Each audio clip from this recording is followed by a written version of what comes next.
je pense que je vais pouvoir te passer la main du coup pour le prochain intervenant. Et donc, comme je disais, là, je vais vous partager hein, les réseaux et le site internet dans le chat pour Tête Brûlée. Voilà. Merci. Super intervention. Donc, rebonjour tout le monde. Ah non, c'est bon. Rebonjour à tout le monde. Nous allons donc continuer notre après-midi avec notre prochain intervenant. Il s'agit de Xavier Ficelier. Xavier, est-ce que vous êtes là? Oui, bonjour. Bonjour Xavier, comment allez-vous? Bonjour à tous et à toutes. Je suis bien là. Eh bien, merci encore une fois, merci beaucoup pour être là.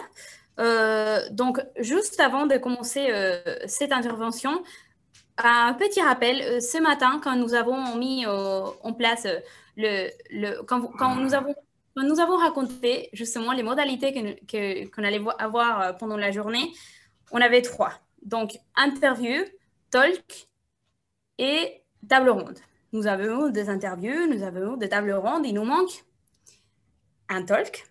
Et donc, la personne qui nous va faire le talk, c'est donc Xavier. Il est cofondateur de Hello My Bot. Et il va nous parler donc des futurs des agents conversationnels. Alors, moi, j'aimerais beaucoup te présenter, Xavier, mais je pense qu'il y aura personne qui le fera mieux que toi pour te présenter à tous ces publics et nous parler donc de Hello My Bot, mais tout d'abord de toi. Ok, pas de problème. Je vais partager mon écran pour pouvoir montrer notre présentation. Et un grand merci à vous. Hop, tac. Donc, est-ce que vous voyez bien l'écran? Oui, on voit très bien. Non, c'est pas ça. C'est là que je veux faire. Ok, bon, c'est super. Alors, merci pour l'invitation. Je vais essayer d'être le plus concis possible et surtout de présenter Hello My Bot. Donc, c'est une solution qui permet en fait de créer des agents conversationnels.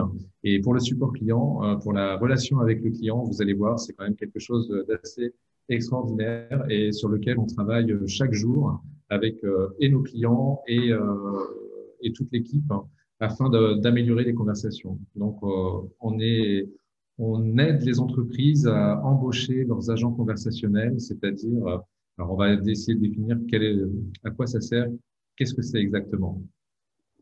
Donc, notre promesse, c'est vraiment de créer des assistants virtuels qui écoutent, qui comprennent et qui répondent à vos audiences, à tous les gens qui sont autour de vous, qui sont dans l'entreprise et vos clients aussi, afin de pouvoir leur donner des solutions à des problèmes. Donc, les assistants virtuels, nous, on les classe en 3 catégories principalement. Donc, les callbots par téléphone, autant pour des appels entrants que pour des appels sortants, mais aussi toute la partie VoiceBot. Donc, on crée beaucoup d'assistants virtuels sur des enceintes connectées pour parler à des marques, justement, afin de pouvoir avoir des informations ou d'organiser des concours, etc. Et puis, la partie, évidemment, de chatbot. Donc, chatbot, c'est sur tout type de messagerie, que ce soit sur une page web, mais aussi sur une messagerie type WhatsApp, Facebook Messenger ou autre, ou une app dans la partie messagerie d'une app directement. Là, attendez, hop, voilà. Donc ça, c'est notre promesse. Alors, pourquoi je ne peux plus avancer? Voilà, top. Et pourquoi on fait ça en fait? Et donc, pourquoi les entreprises recrutent des agents conversationnels? C'est vraiment pour ne plus jamais laisser seuls vos clients, pour parler avec eux, pour leur répondre où qu'ils soient et quand ils en ont besoin. Et ça, c'est vraiment fondamental. C'est le fait de pouvoir être sur chaque canal à n'importe quel moment de la journée. Alors, qu'est-ce qu'ils font exactement? On a 3 missions principales avec la création des agents conversationnels. C'est notamment générer des prospects pour accroître la notoriété de la marque, convertir des prospects, c'est-à-dire des prospects en clients ou les accompagner dans un acte de vente.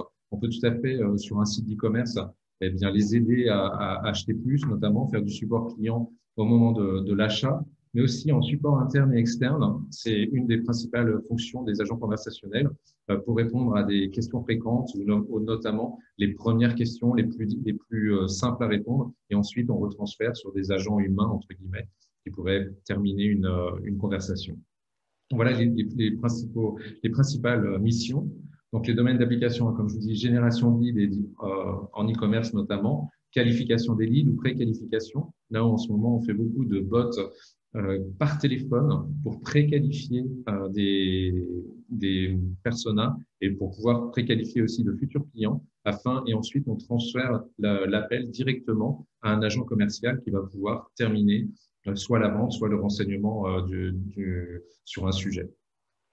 Après, on fait beaucoup d'upselling aussi, de cross-selling évidemment sur les différents canaux. Ça vous permet aussi de prendre des rendez-vous, notamment pour les forces commerciales ou aussi pas que pour les forces commerciales, mais notamment pour des professions libérales ou n'importe qui en fait, et qui a besoin de prendre des rendez-vous. Ça peut être un assistant virtuel via le téléphone ou via un chatbot qui puisse le faire. Ça permet de faire des deviseurs, des configurateurs, beaucoup de conseils à l'achat, comme je vous le disais, des guides et aussi des enquêtes, ce que l'on fait assez régulièrement. Après, il y a toute la partie support, vraiment le traitement du client. Et ça, c'est peut-être 90% de notre activité. Le but du jeu est de pouvoir qualifier et de traiter les incidents, surtout du niveau 1, notamment les questions fréquentes, se connecter à la base de connaissances de l'entreprise afin de pouvoir vraiment donner les bonnes réponses au bon moment, de router des demandes de clients aux différents départements, de pouvoir donner aussi des informations sur des statuts de commande, sur des livraisons, que ce soit aussi par téléphone ou sur messagerie. Oh, excusez-moi, j'avais oublié d'éteindre mon téléphone. De faire directement de l'attention client qui permettent aussi d'être là, présent auprès de nos audiences. Et comme je vous le disais avant, on a beaucoup de prises de rendez-vous aussi sur la partie support afin quand tout le monde est occupé ou quand il y a des afflux de demandes à un même moment, eh bien, si les agents ne peuvent pas répondre, si le bot ne peut pas répondre, eh bien, il peut aussi se connecter directement à votre agenda, soit pour vous proposer de faire un callback, soit de vous rappeler un petit peu plus tard, soit pour vous proposer aussi de prendre rendez-vous à un autre moment afin de résoudre votre problème. C'est vraiment un assistant, il doit être là pour aider le client final et on doit tous travailler dans l'entreprise à ce qu'il soit vraiment efficace et utile pour cet objectif d'aider le client final. Autre domaine d'application dans le support client notamment, c'est l'accueil et le standard téléphonique. Donc ça, on en fait aussi beaucoup afin de pouvoir aider d'une manière un tout petit peu plus précise qu'un serveur vocal interactif. C'est-à-dire, on va utiliser le traitement naturel du langage pour pouvoir avoir une ouverture un petit peu plus importante afin de répondre à des questions un peu plus précises, un peu plus naturelles que le seul fait de dire taper 1, taper 2, taper 3, qui n'est pas toujours très agréable pour un client final. Et bien évidemment, ce qui est très, très, très important et ce que l'on propose, c'est le fait de pouvoir piloter votre expérience client et notamment de pouvoir augmenter votre NPS, SAT, d'augmenter la rétention, l'upselling. Donc, on a vraiment mis en place tout un système de tableau de bord qui vous permet de contrôler vos KPI, de contrôler les datas des clients afin de prendre les décisions opportunes. Quand vous installez ou plutôt quand vous embauchez un agent virtuel, un assistant virtuel, eh bien vous êtes obligé de le former, de l'écouter, de regarder si il fonctionne bien, si jamais ça fonctionne pas bien, eh bien de revoir pourquoi. Et ça, c'est avec ces tableaux de bord, avec toute la partie business intelligence qu'on peut arriver à faire ces analyses. Donc, vraiment, c'est une expérience multicanale. Nous, ce qu'on propose, c'est de rencontrer l'audience là où elle se trouve et surtout de pouvoir passer d'un canal à l'autre. C'est-à-dire de pouvoir commencer une conversation, par exemple, par téléphone, de la continuer par SMS, du SMS recevoir un lien profond. Ce lien profond vous permet d'ouvrir une web app et cette web app vous permet ensuite de continuer sur un chatbot. Donc, on a vraiment une expérience multicanale et plutôt cross-canal. Et toute la conversation est gardée sur la plateforme. Vous pouvez intervenir et ensuite répondre selon le canal que vous souhaitez. Pardon. Les fonctionnalités clés, c'est principal, hein. Je vais vous donner, c'est donc la reconnaissance naturelle du langage, le basculement à la volée de la conversation d'un canal à un autre, l'enrichissement évidemment de l'expérience du web chat avec l'intégration de carousels, de calendriers, d'images, de documents, de vidéos et même aujourd'hui de moyens de paiement. Donc on essaye d'intégrer le maximum d'outils, tous les outils avec lesquels vous travaillez dans vos entreprises. Bien sûr, l'intégration dans la téléphonie, dans les services vocaux interactifs pour les callbots. Et ce qui est très intéressant, c'est que vous pouvez faire soit des appels sortants, soit des appels entrants. Et ça, c'est très, très, très important puisque si vous décidez après, par exemple, ce séminaire de faire une campagne pour savoir si les personnes sont satisfaites, on peut le faire par email, mais on pourrait tout à fait envoyer une campagne d'appel téléphonique avec un assistant virtuel qui va nous demander avec plusieurs questions si ça nous a plu, comment ça s'est passé, etc., etc. Vous avez aussi la possibilité d'intégrer toutes vos données de personnalisation via des API, donc vos systèmes de ticketing, CRM, e-commerce, suivi de commandes, évidemment votre ERP, enfin tout ce qui concerne principalement les outils avec lesquels vous travaillez, ils peuvent être totalement liés avec vos agents conversationnels. Et autre point très fort, c'est totalement multilingue. Donc, vous pouvez le gérer en espagnol, en anglais, en français, en allemand, enfin, dans toutes les langues qui vous intéressent, et ce, sur la même plateforme. Donc, ça, c'est à prendre en compte dès le départ pour savoir comment vous allez orienter vos agents conversationnels, à quoi vont-ils servir et à qui ils doivent répondre en particulier. Ensuite, dans les autres fonctionnalités clés, mais je termine là-dessus, il y a le transfert conditionnel, donc c'est-à-dire le fait de pouvoir répondre avec le bot et ensuite passer la communication à un agent, donc à une personne humaine.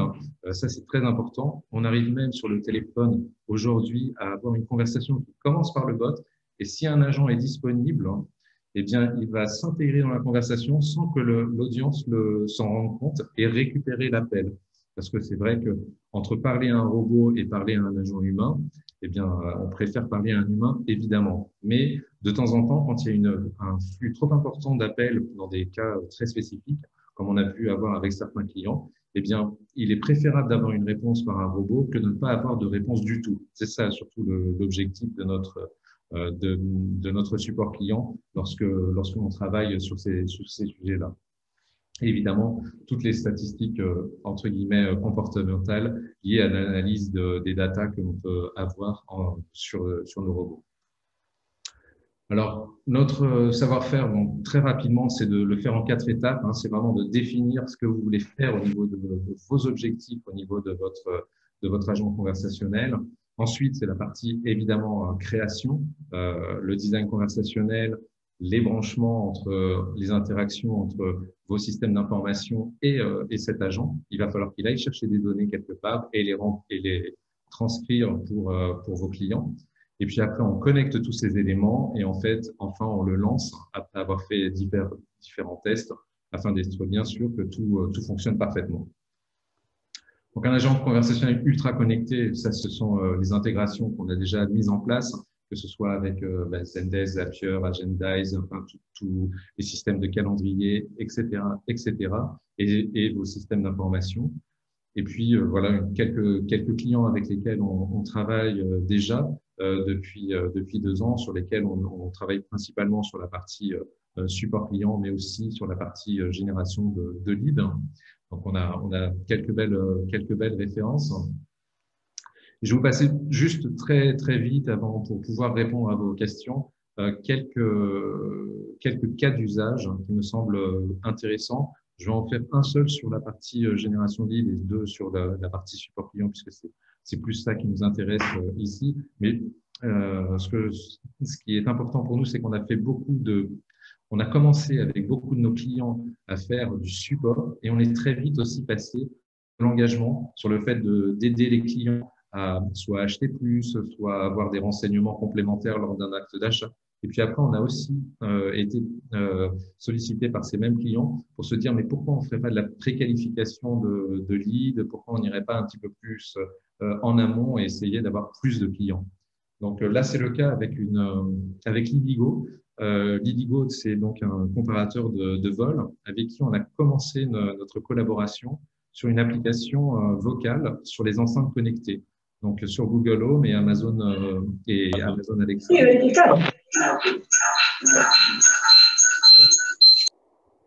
Non, non, pas de problème. C'est les joies du direct. Donc sur Amazon et sur Alexa. Et l'idée, donc pour ce célèbre comparateur de prix, c'était d'être présent vraiment sur tous les points de contact possibles et inimaginables, la web, Facebook, etc. Et donc, on leur a fait un assistant virtuel qui permettait, OK Google, parler avec Lidigo. Et puis, vous pouviez dire l'endroit où vous vouliez aller, trouver les meilleurs prix ou le voyage le plus court, etc., etc. Donc, il fallait se connecter à leur système d'information, aller chercher les vols disponibles, voir les disponibilités aussi au niveau des horaires, au niveau des jours disponibles au niveau des vols, pardon, et aussi évidemment de récupérer les prix afin d'avoir le vol le plus intéressant ou le plus malin, comme on disait, sur cette partie-là. Alors, on n'a pas eu beaucoup de chance parce que le bot sur les enceintes connectées a été lancé juste au moment de la Covid. Donc, comme vous pouvez imaginer, l'usage n'a pas été très fort à ce moment-là, même si petit à petit, il est en train de prendre de plus en plus d'appels, du moins de connexions. En revanche, ça nous a donné la possibilité, comme on vous disait, comme nous sommes multicanal et cross-canal, et bien de créer le même bot depuis notre plateforme, mais sur Facebook. Et donc, quand vous envoyez un message sur le bot de Facebook Messenger de Lidigo, et bien vous travaillez avec le même bot qui est aussi sur les enceintes connectées. Donc ça, c'est quand même extraordinaire parce qu'avec un seul outil, vous gérez toutes les conversations sur tous les canaux. Et pour un client, c'est quand même vraiment super. Et donc, tout est connecté, évidemment, à son système de CRM, etc., etc. Maintenant, on va passer sur un autre cas d'usage qui est très intéressant, là, qui est vraiment entre guillemets, du support client. C'est pour les hôtels Accor, c'est pour une chaîne d'hôtels sur lequel on a travaillé alors là, on est à l'état de POC, de Proof of Concept, parce que c'est assez compliqué, mais sur la partie réception, et c'est sur un agent conversationnel pour la réception au niveau des appels. Donc, de votre chambre, vous pouvez appeler la réception, dire alors ce qui est extraordinaire dans ce bot-là, c'est que par oral sur le téléphone, eh bien vous pouvez, si vous lui parlez depuis votre chambre, par exemple en français, il va vous répondre en français, mais si vous lui parlez en espagnol, eh bien il va comprendre que vous lui parlez en espagnol, même s'il a commencé la conversation en français, il va switcher sur l'espagnol pour vous donner la réponse dans votre langue. Donc ça, on l'a fait en espagnol, en anglais, et c'est quand même le bot qui switch. Mais ce qui est très intéressant, c'est si vous lui dites, voilà, je suis dans la chambre, enfin, il sait que vous êtes dans la chambre 402, j'ai besoin de serviettes de toilette supplémentaires, eh bien, il va aller téléphoner à la lingerie. Si à la lingerie, il y a quelqu'un, il va dire, le bot va va reprendre la main sur le téléphone et va parler directement à la personne qui est à la lingerie en disant, voilà, j'ai la chambre 402 qui a besoin de serviettes de toilette. Donc, il va transmettre l'information. Est-ce que tu peux y aller? Et si la personne à la lingerie dit oui, j'y vais d'ici 10 minutes, il reprend la main sur la conversation et dit dans la chambre d'hôtel, oui, oui, bien sûr, voilà, comment on vous emmène les serviettes. Donc, c'est vraiment un système, ça paraît tout simple comme ça, mais c'est assez complexe à mettre en place et c'est vraiment du support client très intéressant. Donc, on fait du transfert d'appels direct, du transfert d'appels complexe. C'est quelque chose qui est, je trouve, assez chouette et avec la détection des langues en automatique. Et autre cas d'usage, alors ça, le dernier, et puis après, on pourra peut-être passer aux questions, ce qui serait, je pense, aussi intéressant. C'est un cas d'usage que je trouve assez extraordinaire, c'est avec le groupe Les Mousquetaires, et qui est très, très intéressant. C'est aussi pour du support client, notamment. C'est quand il y a vous savez, une anomalie, une référence qui doit être rappelée, parce que vous avez, je sais pas, un problème sur un outil, le lot n'est pas bon, et il faut rappeler tous les clients pour leur dire, ben voilà, on a eu un défaut sur ce produit-là, ramenez-le en boutique. Eh bien, on est connecté à leur système d'information, on est capable d'aller, de dire, ben voilà, telle référence doit être ramenée directement et ça se fait automatiquement. On a des messages d'alerte directe. On envoie ces appels et en quelques heures, on est capable d'avertir tous les clients qui avaient pu acheter un produit et doivent le ramener en urgence. Donc ça, c'est vraiment aussi un cas de support très, très important et qui permet de réduire et les coûts, mais surtout les temps d'action afin d'aller très, très vite quand on a une urgence auprès de nos clients. Donc ça, c'est quelque chose qu'on pourrait mettre dans beaucoup d'autres cas parce que parfois, il est très important d'appeler ses clients. Alors, on peut les appeler. On a aussi un système sur lequel on leur envoie un SMS si on n'a pas réussi à les avoir. Et si on tombe aussi, par exemple, sur leur répondeur, eh bien, le bot peut laisser un message aussi sur le répondeur. Donc, c'est vraiment très, très, très complexe. Ça paraît très simple, mais c'est très complexe à mettre en place. Donc voilà en quelques mots ce que l'on peut faire avec des agents conversationnels et le futur des agents conversationnels dans le support, mais pas que, mais notamment dans le support client. Et je crois on est vraiment au tout début de cette partie-là et qu'il y aura beaucoup, beaucoup, beaucoup de progrès encore qui vont être faits. En tous les cas, nous, on travaille vraiment sur ce sujet pour arriver, que ce soit par téléphone, par texto, par SMS, par messagerie, tout type de messagerie, tout type de conversation, à pouvoir répondre à vos audiences tout en les comprenant de manière automatique. Donc voilà, n'hésitez surtout pas à me poser toutes les questions que vous souhaitez et à me contacter si vous en avez envie. Je te laisse la main, Stéphanie. Merci beaucoup. Merci beaucoup vraiment pour la présentation et pour les petites histoires, les cas. C'est très, très intéressant. Vraiment, pour la petite histoire aussi, quand nous avons montré notre programme avec les intervenants de la journée, ça dépend des profils des personnes, mais les gens disaient il y a une interview ou un talk qui m'intéresse un peu plus qu'un autre. Et notamment, il y avait beaucoup d'intérêt par ces talks-là. Parce que justement, c'est des agents conversationnels. On parle des robots et on a l'opportunité justement de parler aussi avec quelqu'un de ces sujets-là. Alors, pour information, nous avons fait des petits sondages.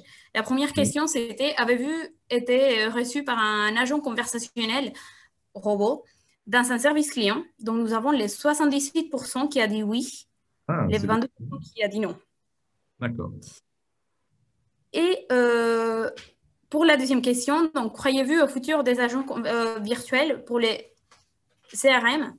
Les 69% a dit oui, le 31% a dit non. D'accord. Donc, encore une fois, c'est très intéressant aussi de connaître un peu parce que c'est des sondages qui sont faits tout au début de Talk. Et donc, c'est très intéressant aussi de voir un peu les publics, comment ils aperçoivent ce sujet. Nous avons une question. Bien sûr. Xavier, vous êtes le papa de combien de bots chez Hello My Bot? Alors, je suis le papa d'une trentaine de bots à l'heure actuelle chez Hello My Bot, plus ou moins, oui, depuis qu'on a commencé. Donc, sur ceux vraiment que ce soit sur enceinte connectée ou aussi en support client, voilà, on est sur une trentaine de bots à l'heure actuelle. Et justement, ce qui est intéressant aussi que nous avons vu pendant ton talk, on ne parle pas d'une installation d'un robot, on parle d'embaucher un robot.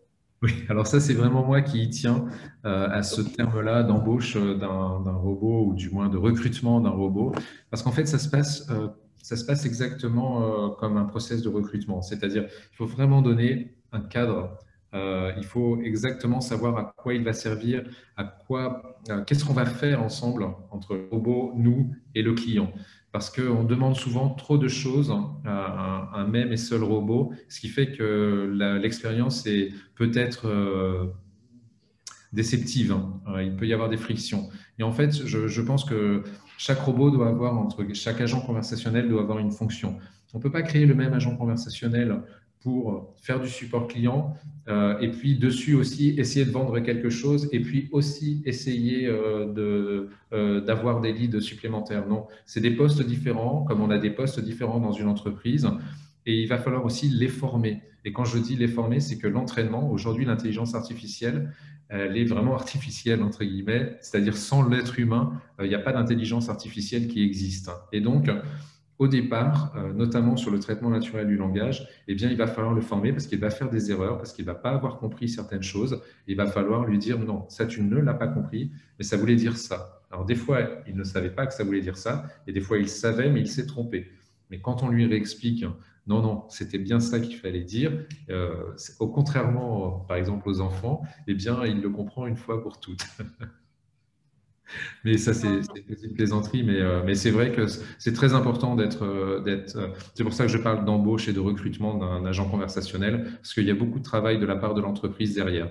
Si vous prenez un agent conversationnel, vous le mettez et vous vous dites, ben, on verra bien ce qui se passe, vous allez être déçu, ça va pas bien se passer et il y aura, et en fait, vous l'enlèverez. D'accord.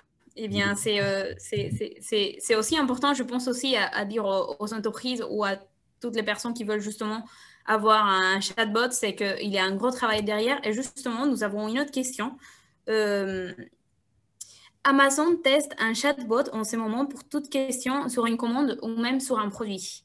Avez-vous essayé leur chatbot? Si Oui. oui, qu'en pensez-vous?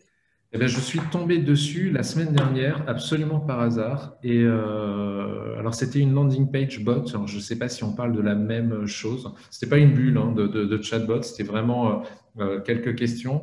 Ça m'a toujours étonné. Je me suis toujours demandé pourquoi Amazon n'avait pas commencé à faire ce genre d'outil.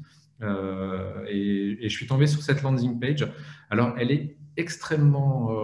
Alors, ce n'est pas du tout une critique, hein, elle est extrêmement simple. Je pense que c'est une très bonne idée lorsque l'on sort un premier chatbot. Alors, c'est pas moi qui vais dire à Amazon qu'ils ont des bonnes idées parce qu'ils sont quand même très forts. Mais ce qui m'intéresse beaucoup, c'est justement la manière dont ils le font. Je pense que c'est vraiment une première V0 ou V1 et que petit à petit, il va être de plus en plus puissant. Aujourd'hui, il est extrêmement simple avec des questions fermées. En fait, il n'y a pas d'intelligence derrière, enfin, pas d'intelligence, pas de compréhension naturelle du langage. Pas d'intelligence conversationnelle, je voulais dire. C'est vraiment seulement pour répondre à des questions. Il vous guide, mais il est plutôt pas mal fait. Je trouvais que enfin, il avait donné la réponse que je souhaitais en tous les cas. Et c'est tout à fait le style de démarche que l'on a nous aussi avec nos clients.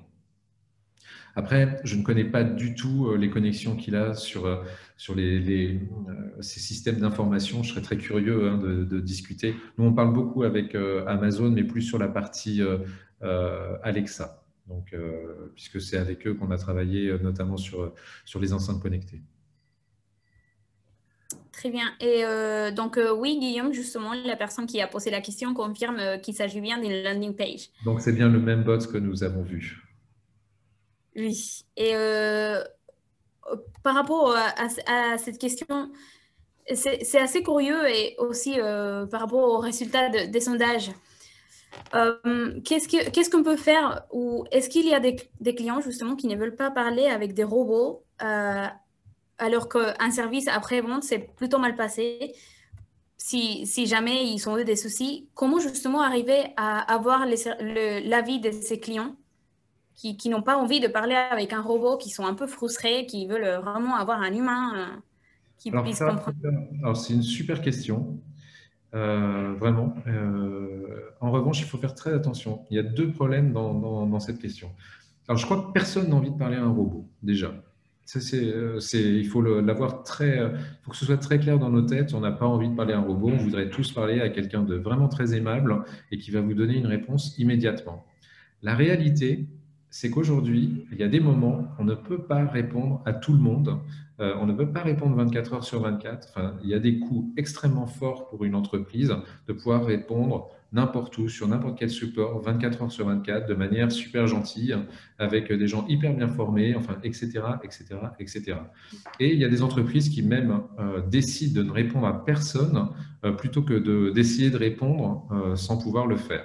Donc, il faut prendre le problème, c'est un problème stratégique. Je pense qu'il faut prendre le problème d'une autre façon. Donc, il faut partir du fait que je crois qu'on n'a pas envie de parler à un robot. Ensuite, on peut avoir des expériences positives avec des robots. Pourquoi? Parce que si on fait très attention à la pré-analyse et qu'on est capable de savoir exactement ce à quoi on peut répondre d'une manière absolument rapide, très intéressante sur le fait qu'on va résoudre un problème avec le robot tout en guidant la personne à avoir sa réponse, eh bien, on peut avoir de très, très bons résultats. Et je crois que, comme tout consommateur ou toute audience, ce que l'on souhaite, c'est avoir des réponses. Et si c'est un robot qui vous donne des réponses à un moment voulu parce que vous en avez vraiment besoin, eh bien je crois que ça, c'est tout à fait gagné. Donc, c'est plus un problème de créativité et de manière de construire le robot qu'un problème technique. Euh, Personnellement, hein, c'est mon point de vue et on le voit avec beaucoup de clients sur lesquels on les a sortis de situations qui pouvaient être, entre guillemets, presque dramatiques, hein, grâce à des robots qui ont pu donner les réponses à leurs clients à un moment où il fallait absolument donner une réponse. Tout à fait, tout à fait. Moi, je pense que qu'ils peuvent être très, très rapides, bah, c'est des robots. Mais justement, il y a pas longtemps, pour l'histoire, nous avons participé aussi à un test, justement, des robots, la mise en fonctionnalité pour savoir si ça marchait bien. Peut-être ma génération peut être un peu sceptique. Peut-être c'est vraiment pas quelque chose qu'on voudrait avoir parce qu'on est déjà assez digitalisé. Est-ce qu'on veut justement qu'on vous dise à parler avec quelqu'un et pas avec un robot? Donc, on participe à ces tests. On appelle. C'est un appel comme une autre, mais vous savez, c'est un robot qui va vous répondre. Et la personne, enfin, le robot répond. J'avais du mal à croire que c'était un robot Oui, parce oui. que le robot disait oui, bonjour. Bonjour, vous... Et moi, c'est quand même un robot que j'ai parlé. J'ai même demandé si c'était bien un robot parce que j'avais l'impression que j'avais une femme au téléphone. Ouais. Quand je posais la question, il disait tout à fait, je comprends très bien vos besoins. Alors, nous vous en montrons des règles. Et c'était extrêmement rapide, il m'a répondu toutes ma question. Et des fois, c'est tout fait, mais c'était pas dérangeant, mais c'était incroyablement naturel. Mais alors, ça c'est aussi une question de stratégie, d'accord? Je crois qu'aujourd'hui, techniquement, on peut faire beaucoup de choses. Ce que tu viens de dire, Estefania, c'est possible. On est capable de le faire nous aussi. On peut faire des messages enregistrés avec des voix humaines. Et en fait, c'est un robot, mais c'est pas un robot, c'est des messages qui sont tellement bien faits que finalement, on est en train de parler à quelqu'un qui a déjà été enregistré, mais on s'en rend pas compte. Donc, en fait, en gros, presque tout est possible, hein. Mais ce qui est très important, mais je reviens à l'essence, hein, c'est à quoi ça sert et qu'est-ce qu'on veut faire et quelle réponse on veut donner et est-ce qu'on est capable de vraiment résoudre le problème avec cet agent virtuel, comme on le serait avec quelqu'un d'humain. Enfin, Oui, est-ce qu'on est capable, des fois, il y a des services avec des personnes humaines qui sont épouvantables. Ils vous donnent pas les réponses non plus. Enfin, je veux dire, bien c'est pas, sûr. le problème, c'est pas un problème d'humain. Là, c'est plus un problème d'humain, c'est est-ce qu'on a vraiment réfléchi à ce que l'on demandait et à ce que l'on voulait recevoir comme réponse. Donc, je crois que c'est un problème de définition, hein, vraiment il faut commencer petit à petit et augmenter les capacités du robot petit à petit aussi. Mais je suis d'accord avec vous, il y a vraiment, on peut faire vraiment beaucoup de choses et des fois c'est surprenant. Moi personnellement, je ne suis pas très partisan de créer la confusion entre le robot et l'humain. J'aime bien savoir que c'est un robot. Et j'ai pas très envie qu'on me fasse croire que c'est un humain alors que c'est un robot.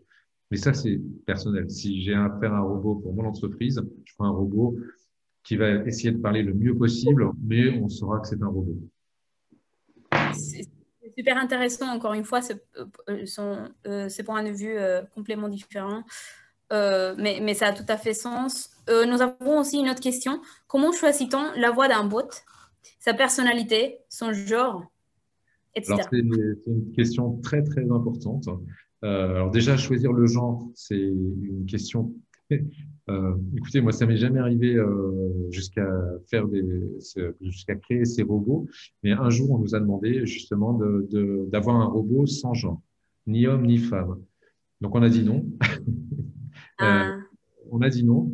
Il y a des voix qui sont définies comme entre guillemets sans genre. C'est assez surprenant. Euh, mais nous, on s'est dit, enfin, euh, c'est compliqué en fait. Donc, comment on conjugue on a fait des bots par exemple, où on dit bah, tutoyer, vous voyez, on peut choisir.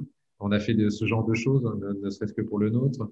Ensuite, choisir la voie d'un bot, c'est très, très lié au branding, en fait. Ça reste de la stratégie. Est-ce que vous préférez que ce soit un homme, une femme? Enfin, là, c'est vraiment une stratégie, entre guillemets, marketing, une stratégie d'entreprise. Quelle tonalité? Là, on peut faire aussi des voix brandées. Donc, on peut tout à fait. Alors, nous, on n'est pas créateur de voix brandées, mais on le recommande pour nos clients, pour nos très gros clients, c'est-à-dire de faire la voix de votre marque. Donc, ça demande, c'est un investissement important. Ça demande un investissement important, mais je pense que petit à petit, on va en avoir de plus en plus. Donc, on aura, comme on a la voix de la SNCF, eh bien, on aura la voix de telle marque ou de telle marque. Et c'est vrai qu'on le recommande parce que je pense que c'est une bonne idée. Après, le genre, on pourrait avoir les deux. On pourrait dire, je préfère parler à un homme, une femme. Bon, après, c'est une multiplication des coûts. Donc, je n'ai pas de conseils à donner là-dessus. C'est vraiment une décision qui est prise par l'entreprise. Et après, on s'aperçoit, on vient de faire un test justement au niveau technique là pendant les vacances de Noël, où on a fait les deux tests avec un homme, une femme sur une campagne d'appel sortant. Et en fait, on n'a pas eu de différence. Donc, et j'étais très surpris parce que je pensais qu'on allait avoir une différence, mais aucune différence majeure sur cette campagne. On fait beaucoup de tests AB aujourd'hui sur nos bots, enfin quasiment systématiquement, ce qui nous permet d'aller beaucoup plus vite. Bien sûr. Donc, on pourrait presque dire qu'on tient aussi en compte la culture entreprise quand on est en train d'embaucher justement un robot. Ça fait partie, exactement. C'est comme, c'est welcome, hein, vous venez, il faut que tu correspondes il faut que, il y a la culture très importante. Le bot doit correspondre, doit avoir le même langage, entre guillemets, que l'entreprise, que son marketing, que son service de communication. Enfin, on doit être en ligne, on doit être en phase. C'est très, très lié au branding, le bot, l'agent conversationnel. Adapté donc à chaque entreprise. Oui. Super. Eh bien, merci beaucoup pour cet échange. Il est 15h51. Merci encore une fois, Xavier, pour ces talks très intéressants, pour ces sujets aussi très passionnants qu'on voit de plus en plus aussi arriver. Un petit message pour la fin, les futurs des agents conversationnels et des Hello My Bot. Aussi, que hablan muchos idiomas, el castellano también. Surtout, n'hésitez pas si vous avez même pas de projet en particulier, mais des questions ou quoi que ce soit, ou vous voulez revenir sur des sujets. Nous, c'est quelque chose qui nous passionne. Donc, on est ouvert à la discussion sur ce sujet. Et vraiment, merci à vous de nous avoir accueillis pour présenter les agents conversationnels. À bientôt. Merci beaucoup. À bientôt. Au revoir. Merci. Au revoir. Au revoir. Eh bien, Nina, est-ce que tu es là? Oui, je suis là. Eh bien, je te laisse donc avec